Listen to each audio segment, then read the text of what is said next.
अस्सलाम वालेकुम सर।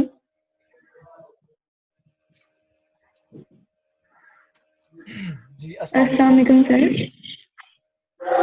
वालेकुम अस्सलाम जी। आवाज़ आ रही है मेरी आप क्या हाल लोगों है को? सर? जी सर, आ ही रही है। ओके अल्हम्दुलिल्लाह। आप सुनाएं, कैसे हैं सब लोग? ठीक है, खैरियत से हैं? जी सर। गुड। चलें 2-3 मिनट वेट करते हैं, कुछ स्टूडेंट्स ज्वाइन कर रहे हैं, इंशाल्लाह फिर लेक्चर प्रॉपर स्टार्ट कर रहे हैं इंशाल्लाह। Yes sir. Okay sir.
Sir जी सर अब स्टार्टिंग पे रिकॉर्डिंग स्टार्ट कर लेते हैं। जी हाँ, एक्चुअली रिकॉर्ड करना ना बाद में भूल जाता है, अक्सर लेक्चर स्टार्ट कर दिया जाता है ना, फिर रिकॉर्डिंग करना भूल जाता है कभी कभार ना, इसलिए फिर ये रिकॉर्ड होता रहता है। सर आप ना जब पढ़ाने लगे तब भी रिकॉर्ड कर लिया करें, क्योंकि ज्वाइनिंग टाइम ना मतलब वो कैमरा वगैरह भी ऑन हो जाता है गलती से। चलें ठीक है, मुझे मतलब, और वैसे भी अगर ऐसा हो भी ना तो मैं कोशिश करूंगा कि आपको जब लेक्चर स्टार्ट करवाऊँ ना, उससे पहले यस पहले वाली जो है ना कट कर दी जाए, मतलब कि उससे पहले वाली वीडियो को कट कर दिया जाए और आपको जस्ट जो लेक्चर वाला पोर्शन है वो भेजा जाए, ठीक है? Yes sir. मेरा लैपटॉप का पता नहीं क्या मसला है कि मैं जब भी स्टार्ट करती हूँ ना क्लास तो उसका ऑन हो जाता है, ऑफ भी करती हूँ फिर भी हो जाता है। इसका आपको एक प्रोसीजर बताता हूँ। यस आप अपने कैमरे पर ना फिंगर रख लिया करें जब जैसे ही आप जूम स्टार्ट करते हैं, यस सर। कैमरे को ऑफ करके फिर आप अपने फिंगर जो है ना remove कर लें। वो लास्ट भी अभी आपकी शायद पहली क्लास हो रही थी तो मैंने ज्वाइन कर लिया था, मुझे नहीं पता चला तो फिर मैंने उसको ऑफ करके फिर दोबारा से ये 2 मिनट पहले ज्वाइन किया इसको,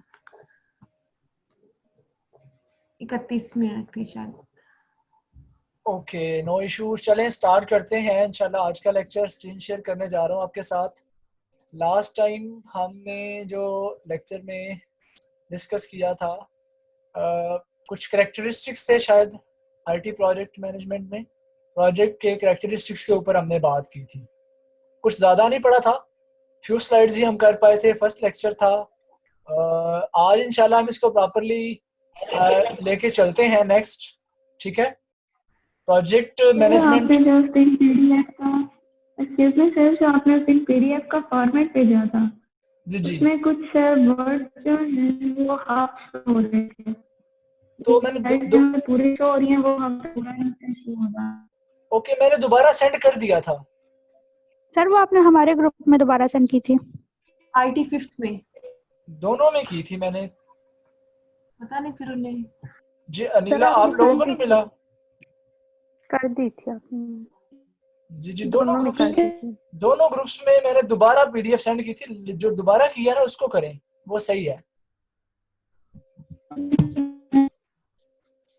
ओके, सो आज हम स्टार्ट करने जा रहे हैं करेक्टरिस्टिक्स से। नेक्स्ट हमारा जो पोर्शन है, ठीक है? स्लाइड आपको नजर आ रही है आईटी प्रोजेक्ट्स वाली। जो भी इसमें कोई क्वेश्चंस होंगे तो आपने इंशाल्लाह वो आपने क्लियर करने हैं, तो नेक्स्ट हम फिर मूव करेंगे। So nature of the failed projects हम थोड़ा सा डिस्कस करेंगे कि अगर प्रोजेक्ट्स फेल्ड होते हैं ना, तो वो किस किस्म के प्रोजेक्ट होते हैं जो फेल हो जाते हैं या किस वजह से फेल हो जाते हैं। ठीक है, नेचर ऑफ फेल्ड प्रोजेक्ट्स क्या है। सो कम्प्लेक्स एंड टेक्नोलॉजी ड्रिवन, ऐसे प्रोजेक्ट जो बहुत कम्प्लेक्स होते हैं, ठीक है, और with the passage of time technology के साथ वो चेंज होने होते हैं।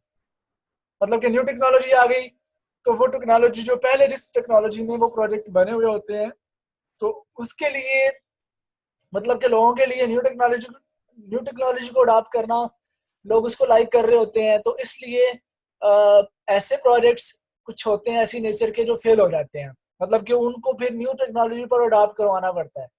ठीक है, कॉम्प्लेक्स हो वो भी हो जाते हैं। Ambiguous and have poor change management, ऐसे प्रोजेक्ट जो कि जिसमें एम्बिग्विटी होती है, मतलब कि जिसके अंदर कोई ना कोई कंफ्यूजन पाई जा रही होती है। ठीक है, मतलब कि एम्बिग्विटी का मतलब है यूजर के लिए कोई अल्टरनेटिव सोल्यूशन वगैरह नहीं दिया गया होता। यूजर मतलब इसमें नर्वसनेस का शिकार रहता है कि अगर मेरे साथ इसमें ये प्रॉब्लम आ जाती है तो मैं कैसे सही करूंगा। ठीक है, या फिर उसके अंदर चेंज को मैनेज करना नहीं होता, मतलब कि चेंज मैनेजमेंट का कोई प्रोसीजर अवेलेबल नहीं होता। मतलब कि अगर यूजर चाहता है कि मैं कुछ चीजें चेंज करवाना चाहता हूँ या ऐसे नहीं ऐसे करना चाहता हूँ, वही बात कि इसके अंदर किसी किस्म की कोई फ्लेक्सिबिलिटी नहीं है, तो इस सेंस में वो वाले प्रोजेक्ट भी फेल हो जाते हैं। लैक ऑफ एक्सपर्ट इन्वॉल्वमेंट, ठीक है, मतलब इनकी जो पॉइंट्स हैं इनसे ही जाहिर हो रहा है कि ये वो वाले प्रोजेक्ट्स होते हैं जिनमें एक्सपर्ट लोगों की इन्वॉल्वमेंट नहीं होती या बहुत कम होती है।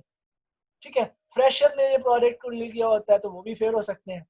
एम्बिग्विटी जिसमें होती है वो भी फेल हो सकते हैं। कॉम्प्लेक्स प्रोजेक्ट भी फेल हो सकते हैं। तो ये फेलियर के रिलेटेड 3-4 पॉइंट हैं। ठीक है, नेक्स्ट है हमारे पास नेचर ऑफ सक्सेसफुल प्रोजेक्ट्स। तो स्मॉल स्केल प्रोजेक्ट सक्सेसफुल होते हैं, वेल डिफाइंड ऑब्जेक्टिव्स जिनके होते हैं, मॉड्यूलर प्रोग्रामिंग जिसके अंदर होती है, ठीक है, वो सक्सेसफुल होते हैं। Better infrastructure and management support, better tools, अच्छे टूल यूज किए गए हैं। ठीक है, better tools and better methodology. उसके बाद प्रॉपर टेस्टिंग की हुई है उसकी, क्वालिटी एश्योरेंस की हुई है उसकी proper, QA stand for quality assurance. तो दीज आर डिफरेंट पैरामीटर्स जो कि बताते हैं कि कौन ये वाले प्रोजेक्ट सक्सेसफुल हो सकते हैं। ठीक है, और इसके अंदर एक और चीज आ सकती है, adaptivity of new technology, proper change management. ठीक है, तो ये मैनेजमेंट सपोर्ट के अंदर ही चीजें आ जाती हैं। तो दीज आर आपसे मतलब आपके पास नॉलेज होना चाहिए कि किस किस्म के प्रोजेक्ट्स हमारे फेल होने के चांसेस होते हैं और किस किस्म के प्रोजेक्ट्स हमारे पास सक्सेसफुल होने के ज्यादा चांसेस होते हैं। So these were related to that.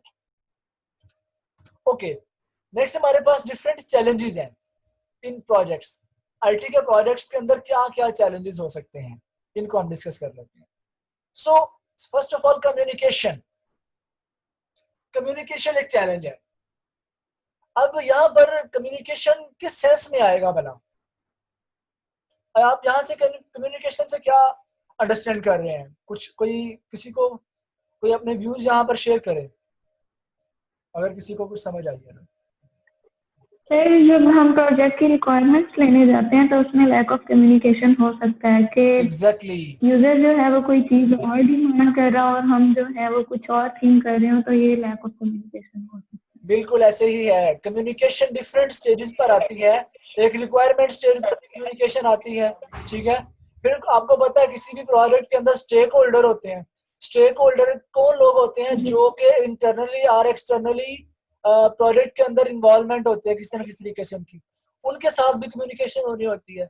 ठीक है, फिर सिस्टम एनालिस्ट जो अंदर लोग काम कर रहे होते हैं उनकी भी इंटरनल कम्युनिकेशन होनी होती है। तो कम्युनिकेशन एक चैलेंज है आईटी प्रोजेक्ट मैनेजमेंट में। अगर कम्युनिकेशन प्रॉपर्ली परफॉर्म नहीं होगी तो प्रॉब्लम क्रिएट होगी। ओके, सो सेकंड है हमारे पास स्टाफ टर्नओवर। इसका मतलब क्या बोला कि रेगुलरली स्टाफ चेंज किया जा रहा है, मतलब कि स्टाफ टर्नओवर होता जा रहा है। 2 माह एक बंदे ने काम किया, उसको कोई प्रॉब्लम होगी, वो छोड़ के चला गया, नया बंदा आ गया जी। अब उसको दोबारा से नए तरीके से सारा कुछ बताएं, सारा कुछ समझाएं। तो स्टाफ टर्नओवर भी एक चैलेंज है, ठीक है। उसके बाद इंफॉर्मेशन सिक्योरिटी एंड प्राइवेसी, मतलब कि आपने सर स्टाफ टर्नओवर मतलब कि स्टाफ चेंज हो जाएगा? यानी कि स्टाफ को चेंज करते रहना बार बार, ये भी एक चैलेंज है। जी जी। स्टाफ को टर्न करना या स्टाफ की रोल्स एंड रिस्पॉन्सिबिलिटीज को चेंज करते रहना। एक बंदा पहले रिक्वायरमेंट करेक्ट कर रहा था, बाद में वो रिक्वायरमेंट्स को मैनेज कर रहा है, या एक बंदा पहले जी सर। कोडिंग कर रहा था तो बाद में जाकर क्वालिटी का भी काम कर रहा है। मतलब कि ये स्टाफ टर्नओवर में ऐसी चीजें आती हैं। उसके बाद इंफॉर्मेशन सिक्योरिटी ये हम ये कह सकते हैं कि जब पर्सन एक चीज में और की बजाय हम किसी और को हायर कर रहे हैं, बिल्कुल, या बार बार रिपीट एक ही चीज। रिप्लेस ना करें, इन सेंस रिप्लेसमेंट कम करें। रिप्लेसमेंट बहुत कम करनी चाहिए, रिप्लेसमेंट जब ज्यादा होती है तो प्रॉब्लम होती है। ओके, यानी कि एक्सपर्ट लोग होने चाहिए specific to the task. Information security and privacy में क्या आएगा कि आपकी जो प्रोडक्ट के रिलेटेड जितनी भी इंफॉर्मेशन है उसकी सिक्योरिटी, उसको प्राइवेसी, उसकी प्राइवेसी, ये भी एक चैलेंज है, ठीक है। मतलब कि these are the challenges. Visibility, कौन सी इंफॉर्मेशन किसके लिए हाइड हो, कौन सी इंफॉर्मेशन किसके लिए विजिबल हो, ये भी एक चैलेंज होता है। अब देखें, फेसबुक है या कोई भी ऐसा प्लेटफॉर्म जिसमें यूजर के अकाउंट्स बने हुए होते हैं, तो एक बंदे का अकाउंट दूसरे को एक्सेस नहीं होना चाहिए, ठीक है। अगर एक बंदे का अकाउंट दूसरे बंदे को एक्सेस हो रहा है तो विजिबिलिटी प्रॉब्लम है। मतलब कि ये राइट्स होते हैं हर पर्सन का अलग अकाउंट, हर यूजर का या मैनेजर का अलग से, ठीक है। तो इस तरह से विजिबिलिटी भी एक चैलेंज है। Political and cultural risk, political and cultural risk क्या हो सकते हैं?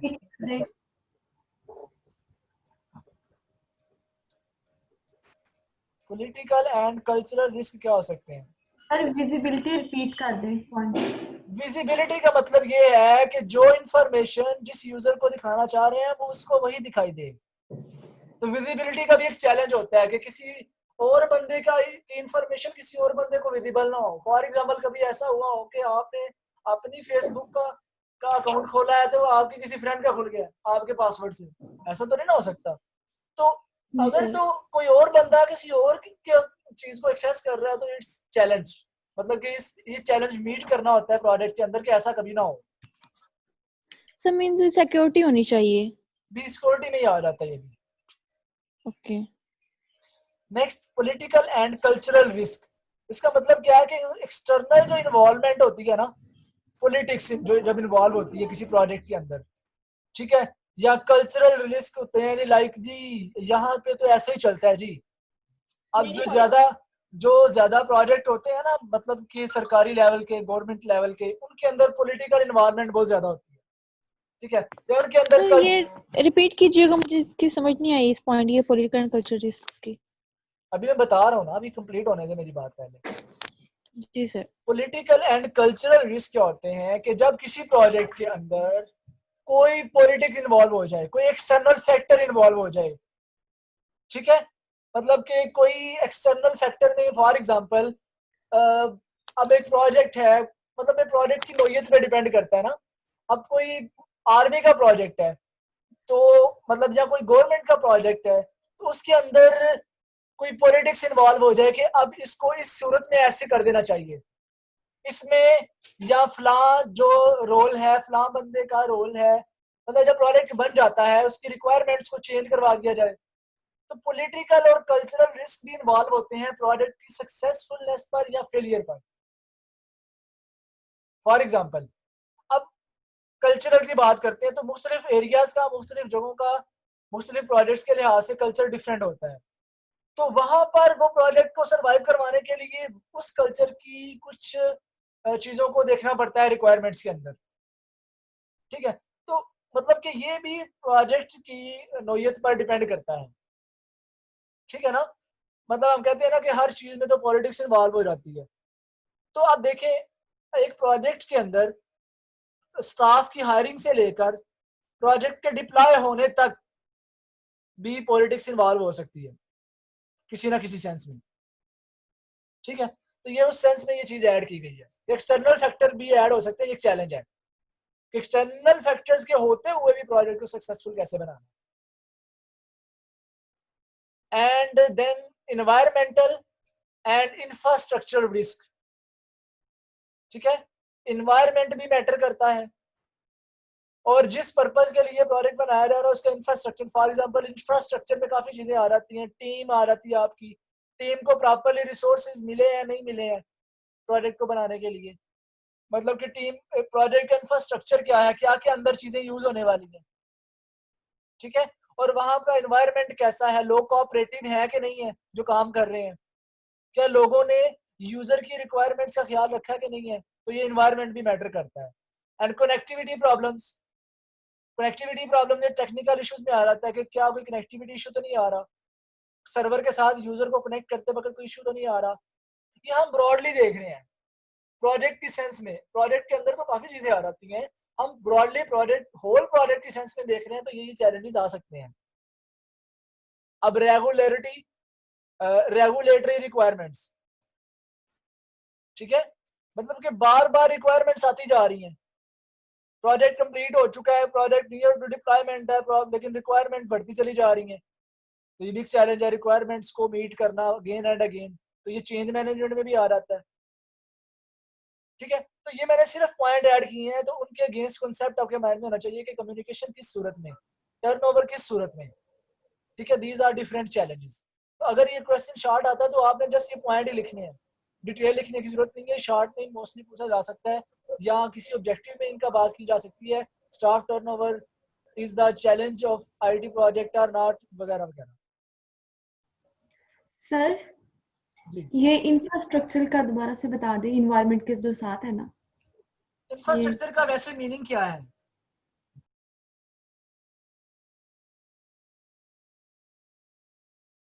इंफ्रास्ट्रक्चर का मीनिंग क्या है, अगर आप बताएं मुझे, वहां से आपको समझ आ जानी फौरन। किसी भी प्रोजेक्ट या किसी भी ऑर्गेनाइजेशन का कोई ना कोई इंफ्रास्ट्रक्चर होता है ना, कि उसका स्ट्रक्चर क्या है, उसके अंदर यूज होने वाली चीजें क्या क्या हैं, मतलब कि किस एंगल से कौन सी चीजें यूज होंगी, यानी कि फैसिलिटीज क्या क्या ये दे रहा है। ठीक है, लाइक बुनियादी ढांचा क्या सकते हैं, बुनियादी जरूरियात भी कह सकते हैं। ठीक है ना, ओके, रिसोर्सेज भी इसके अंदर आ जाते हैं। हम यूं कह सकते हैं infrastructure is something that need of the project, या facilities set of fundamental facilities of the project, यूं कह सकते हैं आप। ठीक है, services of the project. Okay हो गया? Yes sir. Sir okay, sorry इसको मैं इरेज कर देता हूं।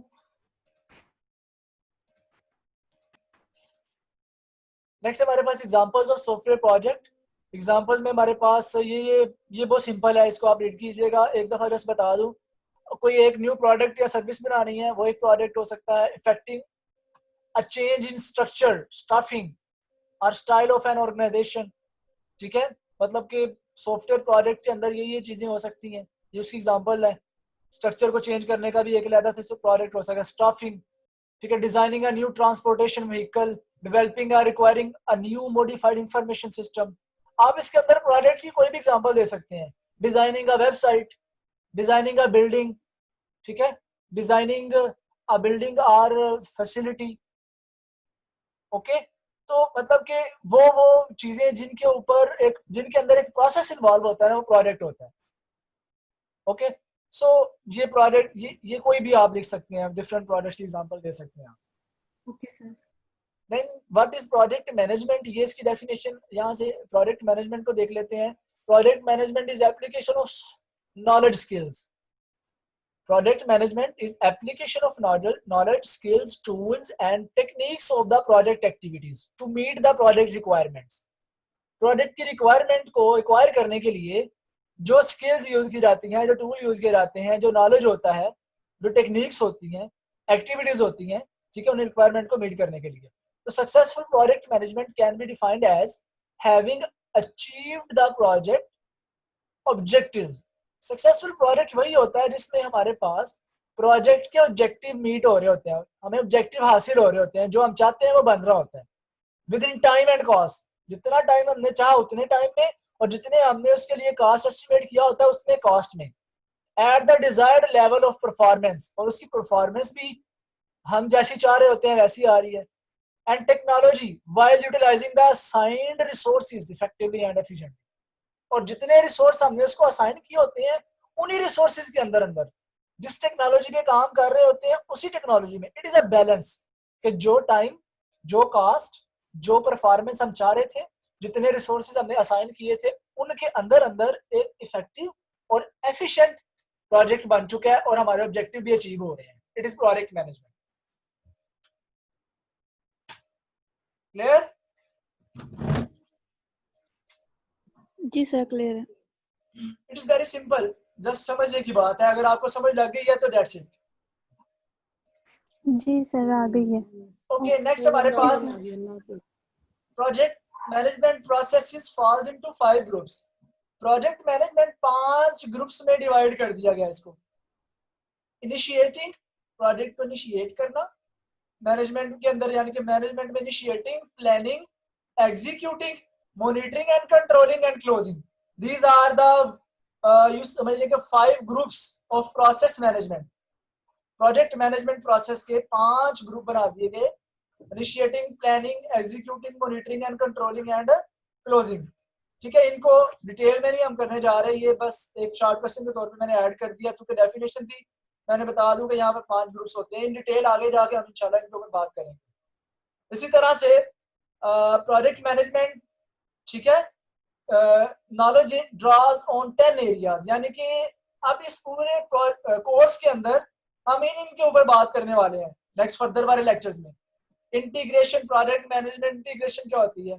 Project management scope, project management time, project cost, project quality, project recruitment, project human resource management, project communication management, project risk management, इन सब के ऊपर हम आगे बात करेंगे।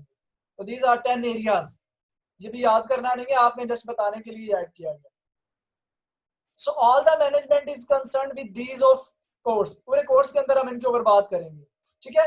But project management bring a unique focus shaped by the goals.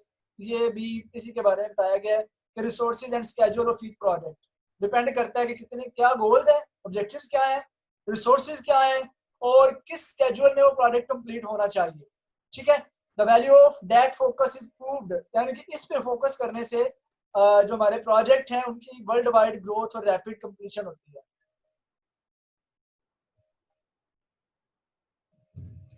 Next, this is the model of project management. Customer focus, best resource use, और अच्छे रिसोर्सेज कौन कौन से हैं, मतलब कि जो जो रिसोर्सेज असाइन किए हुए हैं उनको यूज करके अपने ऑब्जेक्टिव्स को मीट करना, ऑब्जेक्टिव्स को गेट करना with in the assigned time, cost and quality. Quality हमें जो चाहते हैं एक्सपेक्टेड वही मिले, ऑब्जेक्टिव्स अचीव हो, इन चीजों को देखते हुए विद इन रिसोर्सेज, तो फिर कस्टमर यहाँ पर सेटिस्फाई होगा। ये बेसिकली एक ब्लॉक डायग्राम मॉडल बताया गया कि एक प्रोजेक्ट मैनेजमेंट के अंदर जो डिजायर्ड ऑब्जेक्टिव अचीव अगर हमें ऐसे ऐसे हो रहे हैं कि time with in cost with in quality, okay, तो देन हमारा प्रोजेक्ट अच्छे से मैनेज्ड है, टेक्निक्स अप्लाइड है। सर इसमें हमने ये कस्टमर फोकस और बेस्ट रिसोर्स यूज क्यों लिखा है? ये इंटरनल सारा स्ट्रक्चर ये है, ठीक है। ओके तो बेसिकली कस्टमर भी तो यही चाह रहा होता है ना, कस्टमर का फोकस किस पे होता है? कस्टमर यही चाह रहा होता है कि मुझे क्वालिटी मिले, क्वालिटी अच्छी मिले, उसके मेरे पैसे ऑब्जेक्टिव्स कम अच्छे लगे, हो, टाइम शॉर्ट हो, कॉस्ट उसकी कम जल्दी हो। से, एग्जैक्टली ऑब्जेक्टिव जो वो चाह रहा है उसको मिले कम टाइम में, जी सर। कॉस्ट भी उसकी कम लगे और क्वालिटी भी उसको मिले और रिसोर्सेज का ओके भी बेस्ट यूज हो। कस्टमर का तो यही फोकस होता है ना। ओके ओके, यार मतलब रिसोर्सेज के बेस्ट यूज पे भी कस्टमर का फोकस होता है इन सारी चीजों पे। बिल्कुल, देखिए ना, एक कस्टमर आता है आपके पास, अब वो उसकी कोशिश ठीक यही है होती है कि मुझे फलां चीज चाहिए और वो काम भी जल्दी करती हो, पैसे भी मेरे कम लगे, रिसोर्सेज भी अच्छे अच्छे जी उसके सर। अंदर यूज होने चाहिए और मुझे क्वालिटी भी इतने पैसों में ऐसी मिल जाए, ठीक है ना। तो ये जी चीजें सर। कस्टमर का फोकस ये हो रहा होता है। Okay sir. Next, what is difference between a programme and a project? ये आपने सॉफ्टवेयर इंजीनियरिंग में भी पहले पढ़ा होगा। प्रोग्राम क्या होता है? Large project that is made up of several smaller projects, ठीक है, that are dependent on each other. मतलब कि एक बड़ा प्रोजेक्ट जिसके अंदर छोटे छोटे प्रोजेक्ट होते हैं, टास्क होते हैं जो एक दूसरे पर डिपेंड कर रहे होते हैं। Since programmes are so large, they are often managed by a team of people with projects and task delegates across team members, यानी कि डिवाइड किए जाते हैं टास्क टीम मेंबर्स के दौरान। इसके बरक्स प्रोजेक्ट क्या होता है? प्रोजेक्ट स्मॉलर होते हैं, यानी कि एक प्रोग्राम के अंदर मल्टीपल प्रोजेक्ट्स आ सकते हैं। तो projects are smaller and often come with cost, date and resource constraints, कि इतनी कॉस्ट पे, इतने टाइम में, इतने कंस्ट्रेंट में करना है जी, ठीक है। Project goals are normally short term, मतलब कि प्रोजेक्ट से गोल्स लॉन्ग टर्म नहीं होते, शॉर्ट टर्म होते हैं, लिमिटेड होते हैं, पता उसका एंड पॉइंट आना होता है। Whereas the objective of a programme are focused on carrying out, लेकिन प्रोग्राम का ऑब्जेक्टिव क्या होता है? कैरिंग आउट होता है। कंपनी का मिशन जैसे होता है, जैसे ओवर रीचिंग गोल्स होते हैं कि गोल्स बढ़ते चले जा रहे हैं, ठीक है, ये प्रोग्राम का होता है। तो this is the basic difference of programme and a project. Okay sir. Next हमारे पास अब ऑब्जेक्टिव्स की बात आ गई। अभी हम पीछे बात कर रहे थे ना प्रोजेक्ट के ऑब्जेक्टिव्स, तो प्रोजेक्ट जी sir. Without objectives is unthinkable. ऐसा प्रोजेक्ट जिसका कोई ऑब्जेक्टिव ही नहीं है तो प्रोजेक्ट ही नहीं होगा ना, क्योंकि किसी ना किसी प्रोजेक्ट की कोई ना कोई ऑब्जेक्टिव्स होते हैं। इसको किस पर्पस के लिए बनाया जा रहा है, इसके लिए यूजर की क्या नीड्स है, यूजर क्या चाहता है, requirements. Hence the first step of your project to define your objective. तो प्रोजेक्ट में पहला काम ये होता है कि अपनी रिक्वायरमेंट बताएं जी, अपने ऑब्जेक्टिव बताएं, क्या चाहते हैं आप, ठीक है। So you need to define your objective in order to be able. Objective को क्यों डिफाइन किया जाता है? To be able to make sure that you have identified your objectives, check करने के लिए कि आप जो चाहते थे वो बन चुका है कि नहीं। प्रोजेक्ट के एंड पे हम ये चेक करेंगे ना कि जो हम चाहते थे, जो हमारे ऑब्जेक्टिव थे, क्या वो मीट हो रहे हैं या वो मिल रहे हैं कि नहीं मिल रहे। Then to be able to focus in the other member of the project team about what the project is about. क्या जो प्रोजेक्ट के अंदर टीम मेंबर हैं वो उसी पर फोकस किए हुए हैं, यानी कि जो हम चाहते हैं, जो हम अचीव करना चाहते हैं, क्या उन्हीं ऑब्जेक्टिव को मीट करने के लिए लोग काम कर रहे हैं, ठीक है। What the project is about, कि प्रोजेक्ट जिस चीज के बारे में है उसी के रिलेटेड लोग लगे हुए हैं। So then create team commitment and agreement about the project objectives. Project के ऑब्जेक्टिव्स के रिलेटेड ही टीम की कमिटमेंट हो, उनका एग्रीमेंट हो। Ensure that you involve all interested parties in achieving a successful project output, ठीक है। यानी कि आगे प्रोजेक्ट है डिजाइनिंग के रिलेटेड कोई, ठीक है, या कोई प्रोजेक्ट है कोई कंस्ट्रक्शन के रिलेटेड, तो उसमें उस किस्म के लोग इन्वॉल्व होंगे जो स्पेसिफिक टू द एरिया होगा। तो वो वाली पार्टीज इंटरेस्टेड होंगी उस प्रोजेक्ट के आउटपुट के लिए। सो ऑब्जेक्टिव्स में मजीद बात करते हैं आगे। अब ये एक smart, what is smart in project management, ये बेसिकली ऑब्जेक्टिव्स के लिए होता है। स्मार्ट एक क्राइटेरिया है for setting goals and objectives. Objectives को सेट करने के लिए या गोल्स को सेट करने के लिए एक क्राइटेरिया होता है जिसको स्मार्ट बोलते हैं। SMART कैपिटल में लिखना है, और ये स्मार्ट बेसिकली एब्रिविएशन एक्रोनिम है डिफरेंट वर्ड्स के। तो स्मार्ट क्या होता है? स्पेसिफिक, आपके गोल्स स्पेसिफिक होने चाहिए, आपके ऑब्जेक्टिव स्पेसिफिक होने चाहिए, मेजरेबल होने चाहिए, अटेनेबल होने चाहिए, रेलिवेंट होने चाहिए, टाइम बाउंड होने चाहिए, ठीक है। स्पेसिफिक, S से स्पेसिफिक, M से मेजरेबल, A से अटेनेबल, R से रेलिवेंट, T से time bound. So therefore, when planning a project objective, each one should be specific. जो ऑब्जेक्टिव वो स्पेसिफिक होना चाहिए।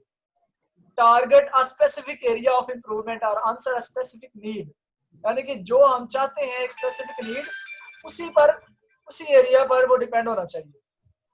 Measurable, the goal must be quantifiable, ठीक है ना, मतलब कि जो आप ऑब्जेक्टिव अचीव कर रहे हैं, जो गोल है वो आपका मेजरेबल होना चाहिए, ठीक है। That allow for measurable progress, की प्रोग्रेस हम मेजर कर सकें, ओके। सो कितने टाइम में किया है वो टाइम बाउंड में आ जाएगा। अटेनेबल, वो अचीव भी किया जा सकता हो, ऐसा ना हो कि हम ऐसा गोल सेट कर लें, ऐसा ऑब्जेक्टिव सेट कर लें जिसको हम अटेन ही नहीं कर सकते, जो गेट ही नहीं किया जा सकता। ठीक है, so a goal should be realistic and based on available resources and existing constraints.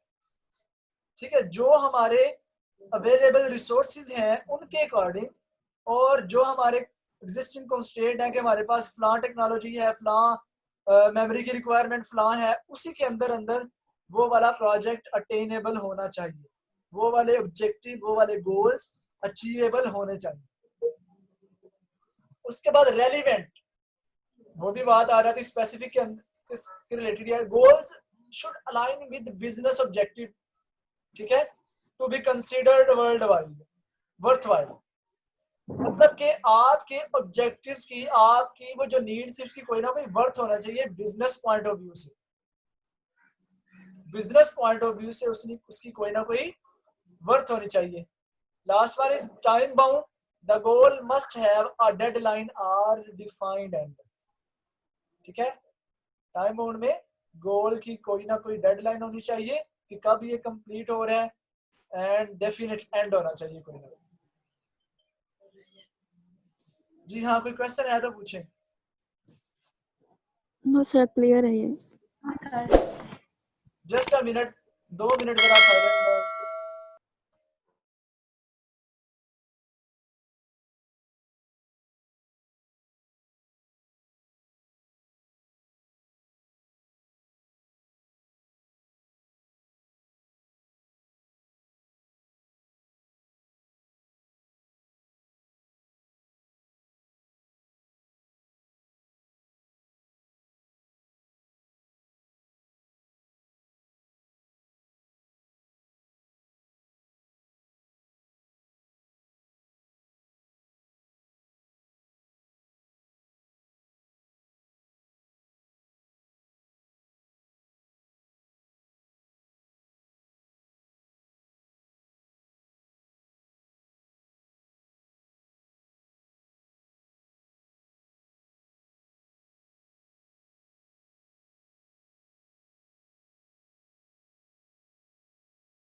Ji next move करते हैं। ये तो हो गया हमारे पास स्मार्ट। ये बेसिकली ना बहुत इंपॉर्टेंट क्वेश्चन है, अक्सर एग्जाम में आया हुआ है, what is smart in project management. तो ये मैंने समझा कि जरूर ऐड होना चाहिए यहाँ पे। Yes sir. सो लास्ट आज के लेक्चर का टॉपिक आपका है project life cycle. Project management में what is project life cycle. So project life cycle की जब बात करते हैं ना, तो बेसिकली हम पूरे प्रोजेक्ट की बात कर रहे होते हैं कि प्रोजेक्ट एक लाइफ साइकिल क्या होगा। The project life cycle is critical for any managers hoping to deliver project to client successfully. कि अगर एक मैनेजर अपने प्रोजेक्ट को सक्सेसफुली कंप्लीट करके प्रोवाइड करना चाह रहा है ना, तो वो चाहेगा कि प्रोजेक्ट मैनेज हो हमारा। मतलब कि manager try to deliver successful project to clients. ठीक है, तो इस लाइफ साइकिल से गुजरेगा project. Project has fix life span, उसका भी एक लाइफ स्पैन फिक्स होता है। इट हैज बिगिनिंग, उसका कोई बिगिनिंग, हमने जैसे पहले डेफिनेशन में बात की थी कि प्रोजेक्ट की का एक स्टार्टिंग फेज होता है और एक एंडिंग होता है। तो it has a beginning and and points of phase, इसका कोई ना कोई स्टार्ट होता है और इसका कोई ना कोई एंड भी होता है। तो अ प्रोजेक्ट फेजेस इन्वॉल्व, कौन कौन से फेजेस होते हैं? The conceptual phase, the planning phase, the execution phase and the termination phase. These are different phases that involve in project lifespan. तो इनको वन बाय वन देख लेते हैं, एक एक स्लाइड में इनको ऐड किया गया। This is a life cycle. सबसे पहले हमारे पास initiation, starting of the project आ रहेगा, देन प्लानिंग, ठीक है, जिसमें ऑर्गेनाइजिंग एंड प्रिपेयरिंग, एग्जीक्यूशन, ठीक है, एंड क्लोजर। इनको हमने वन बाय वन देखना है चारों को, ठीक है। तो कंसेप्चुलाइजेशन फेज क्या है या इनिशियलाइजेशन फेज क्या है, ठीक है, इसको इनिशिएशन फेज भी बोलते हैं, ठीक है। It is starting point of any project area, जहां से प्रोजेक्ट स्टार्ट हो रहा होता है, ठीक है। मतलब कि conceptualisation phase two begin a strategic need for the project, क्योंकि हर प्रोजेक्ट का कोई ना कोई स्टार्ट तो होगा, तो ये एक स्ट्रेटेजिक नीड है किसी भी प्रोजेक्ट की, ठीक है, जिसको जरूर होना चाहिए अपर मैनेजमेंट पर, ठीक है, रिकॉग्नाइज बाय अपर मैनेजमेंट, सबसे ऊपर ही होता है। कहते हैं कंसेप्चुलाइजेशन के अंदर हमारे माइंड में ये चीजें होनी चाहिए। What is the problem, problem क्या है जिसको स्टार्ट करने जा रहे हैं? Will the development of the project solve that problem, क्या इसको डेवलप करने से हमारी प्रॉब्लम सॉल्व हो जाएगी प्रोजेक्ट को डेवलप करने से? What are the specific goal of the project, project के गोल्स कौन से हैं? Do we have enough resources, क्या हमारे पास इतने रिसोर्सेज हैं कि हम इस प्रॉब्लम को स्टार्ट करके नेक्स्ट कंप्लीट कर लें, सपोर्ट ऑफ द प्रोजेक्ट, ठीक है। तो ये स्टार्ट करने से पहले हमारे माइंड में ये वाली चीजें होनी चाहिए, ठीक है। देन इसके अंदर क्या क्या होगा कंसेप्चुअल फेज के अंदर? Creation of statement of work, एक स्टेटमेंट ऑफ वर्क होती है कि काम के अंदर क्या क्या किया जाएगा स्टेटमेंट्स की फॉर्म में। इसकी डेफिनेशन भी अभी हम फर्दर पढ़ेंगे, अभी डिटेल में नहीं ये कोर कर रहे हैं हम, ये आने वाले लेक्चर्स में इंशाल्लाह डिटेल में आएगा। प्रेजेंटिंग द बिजनेस केस, फिर बिजनेस केस भी एक टॉपिक है, बिजनेस केस बनाया जाता है स्टेटमेंट ऑफ वर्क के बाद। क्रिएशन ऑफ बिजनेस कॉन्ट्रैक्ट, ठीक है, यानी कि स्टार्ट पे ही स्टेटमेंट ऑफ वर्क बना लिया जाता है, बिजनेस केस बना लिया जाता है और बिजनेस कॉन्ट्रैक्ट भी बना लिया जाता है जब हम प्रोजेक्ट को स्टार्ट करने जा रहे होते हैं। Keeping the question in mind, ये वाले, ओके। नेक्स्ट हमारा फिर प्लानिंग, इसमें प्लान किया जाता है, ठीक है, जिसको हम प्लानिंग फेज जी कहते हैं। Sir. once the management has given the okay to launch a project, जब मैनेजमेंट की तरफ से मतलब कि मैसेज है ओके का आता है कि लॉन्च करें प्रोजेक्ट को, the more formal set of plans, फिर प्लानिंग स्टार्ट हो जाती है कि हाँ ये प्रॉब्लम करनी है, इसको कैसे करना है, plan, outlining initial goals is established. तो ये वाले क्वेश्चन माइंड में होने चाहिए। What is the project purpose, project का मकसद क्या है, विजन क्या है, मिशन क्या है, क्या ये मेजरेबल ऑब्जेक्टिव है, सक्सेस क्राइटेरिया क्या है, इसको हमने प्लान करना है।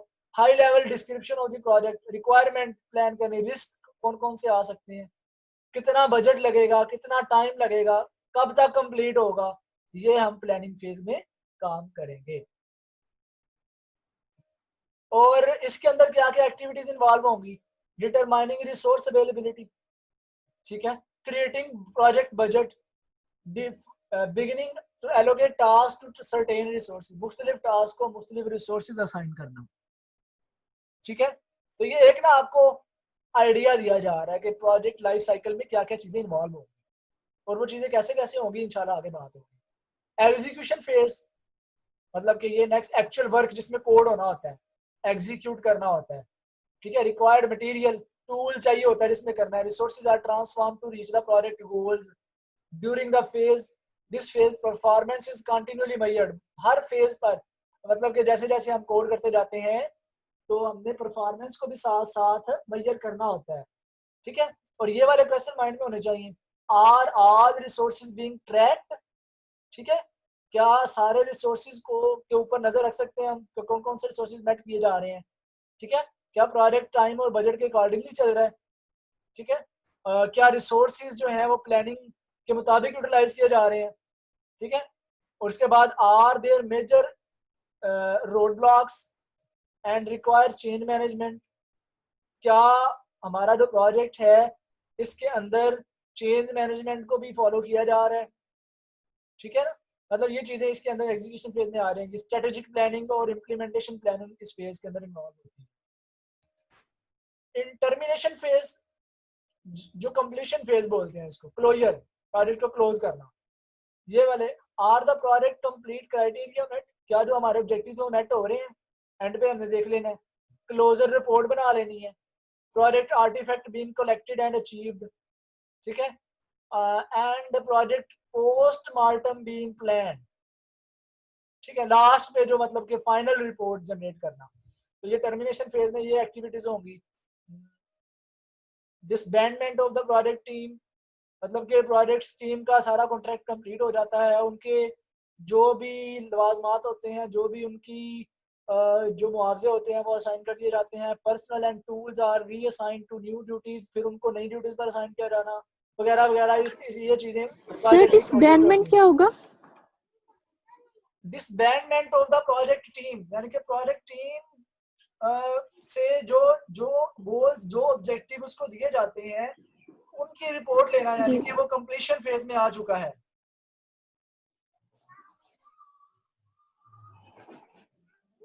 नहीं समझे? नहीं सर, रिपीट कर देना आंटी। डिसबैंडमेंट ऑफ प्रोजेक्ट टीम के मतलब के जो आपने प्रोजेक्ट के लिए ऑब्जेक्टिव सेट किए थे ना, ठीक है जी सर। जब आपका प्रोजेक्ट कंप्लीट हो गया, ठीक है जी। तो क्या जो है, जो भी आपकी उनको आपने काम दिया था कंटिन्यू करने के लिए, ठीक है, जो भी वो वर्क परफॉर्म कर रहे थे करंट प्रोजेक्ट के ऊपर, ठीक है, तो उसको जी सर। उनका जो वो जिस प्रोजेक्ट के ऊपर बाउंड थे, अब वो बाउंड नहीं है, उन्होंने कंप्लीट अगर कर लिया है, कंप्लीट कर दिया। ओके। ठीक है ना। ये समझ लेंगे जो फॉर्मल टीम बनाई थी ना, जी सर। जो फॉर्मल टीम बनाई थी, उस फॉर्मल टीम को अब डिसकंटिन्यू कर दिया है, ठीक है। अब वो यूं समझ ले स्किप कर रहे हैं आप उस काम से जिस काम के लिए वो फिक्स की गई थी। तो टर्मिनेट कर दिया उन्हें। एग्जैक्टली, यानी कि when project Okay. Is finally come to end, ठीक है, जब ओके प्रोजेक्ट सर। हमारा कम टू एंड आता है, यानी कि एंड वाले End आ फेज में जाए। आता है, तब ये काम होता है, उससे पहले नहीं। ओके। देन हम कहेंगे disbanding the project team, project team जो है वो डिसबैंड कर देगी। ओके जी सर। ओके जी, ये था टर्मिनेशन फेज। ये जी आज का भी लेक्चर आपका वाइंड अप हो चुका है। ये आपका इंट्रोडक्टरी था आपका ना। एक्चुअली ये सारा कोर्स थ्योरेटिकल है, इसमें आपने ओके सर। अंडरस्टैंड करना है, और आप इसमें अपनी वर्डिंग में भी लिख सकते हैं, लेकिन कॉन्सेप्ट वही होना चाहिए। मतलब कि जो जो चीजें लाइक कुछ चीजें स्पेसिफिक होती है ना, ऐसे हमने देखा स्मार्ट के लिए स्पेसिफिक होना चाहिए, मेजरेबल होना चाहिए, ठीक है, अटेनेबल होना चाहिए। तो ये कॉन्सेप्ट्स को अंडरस्टैंड करें और उनको लिखें। जैसे ओके सर। तो ये वही लेक्चर है जो ऑलरेडी आपको सेंड किया जा चुका है। सब्जेक्ट की आउटलाइन है तो Yes, काइंडली sir. वो कर दीजिएगा ग्रुप में। आउटलाइन नहीं है आपके पास? नहीं सर, इधर फोन प्रोवाइड ही नहीं की अभी तक। ये आउटलाइन आपकी सारी मैंने लिखी हुई है लेक्चर के स्टार्ट पे। कोर्स कंटेंट में है। जी ये वाले ओके सारी आपकी आउटलाइन है। हाँ, ये ओके। 14 तक प्रोजेक्ट मैनेजमेंट टूल्स तक हमने करना है। ये सारी आउटलाइन मैंने यहाँ पे ओके लिखी सर। हुई है। तो ये लेक्चर आपको सेंड किया गया है, उसके अंदर है ये। Okay sir, thank you sir. Sir outline ज्यादा है कि थोड़ी सी है? नहीं ये ज्यादा नहीं 14 है, टॉपिक्स हैं। ये 14 चैप्टर है, टॉपिक नहीं है। ओहो।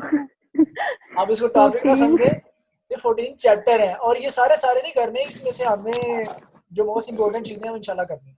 जी सर, जैसे लास्ट टाइम वो Okay, sir. Technology and management के थे ना, वैसे ही है। आपको लग तो ये टॉपिक ही रहे हैं, लेकिन ये चैप्टर है। ये पूरे चैप्टर्स हैं। जी सर। ओके जी। सर इसका प्रैक्टिकल नहीं होगा ना?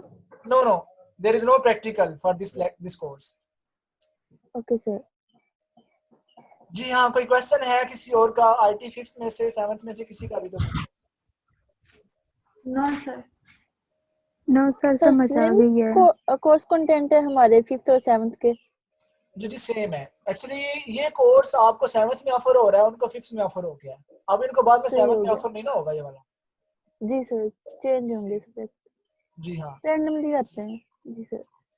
चलें जी, इंशाल्लाह कल बात होगी आपसे, इसको प्रिपेयर कीजिएगा। कल इंशाल्लाह नेक्स्ट हम ये Okay, फर्स्ट sir. वाला हमारा इंट्रोडक्शन टू प्रोजेक्ट मैनेजमेंट वाला कंटेंट कंप्लीट हो गया, एक चैप्टर हमारा कंप्लीट हो गया। Okay, sir. Thank Okay, you sir. so much, sir. Okay जी, Allah अल्लाह Hafiz, sir. हाफिज़। Allah Hafiz.